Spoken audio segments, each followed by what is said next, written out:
A teologia, ela me ensinou muitas coisas. Por exemplo, eu não posso interpretar um texto fora de seu contexto. Em alguns casos, quase todos, eu necessito compreender a cultura daquela época para que eu possa compreender alguns versículos. Eu não posso isolar um versículo e criar uma regra de fé. Então, a teologia, alguns teólogos vão chamar de mãe de todas as ciências. Por quê? Porque ela aborda muitos assuntos, o qual muitas pessoas nem sabiam que existiam, porque ela é rica em conhecimento. E eu costumo dizer que a Bíblia é um tipo de livro a qual ela se relaciona com todas as áreas das nossas vidas.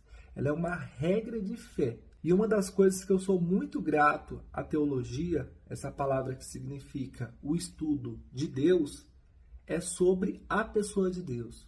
Por quê? Porque às vezes eu lia um texto da Bíblia e eu pensava em várias formas de interpretar aquele texto. Por exemplo, quando estamos falando da parábola do filho pródigo, existem três personagens: o filho pródigo, o seu irmão e o pai dele, certo? E às vezes o texto ele é pregado e ele fala sobre o irmão, ele fala sobre o filho pródigo, mas o protagonista dessa história é Deus. Deus é o centro de tudo. Deus é o centro do texto.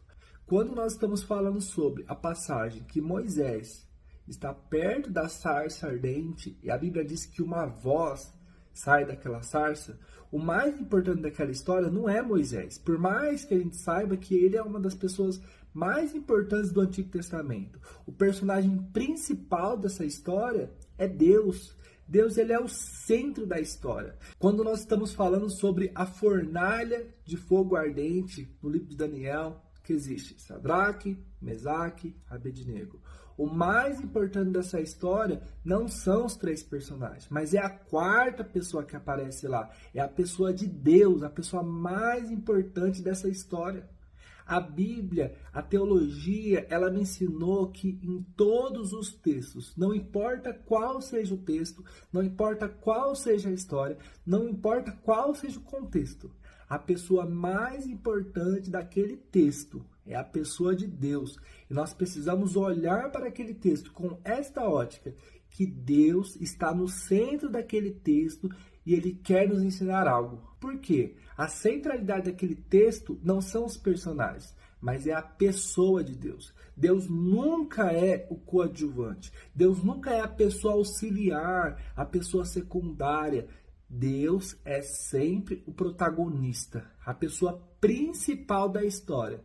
E olhando assim, não tem como compreender a Bíblia de uma forma errada. Porque se Deus é o centro, Ele é a pessoa que nos ensina todas as coisas. Beleza? E nunca se esqueça que Deus não é coadjuvante de texto. Deus é o protagonista. Beleza? Uma semana abençoada.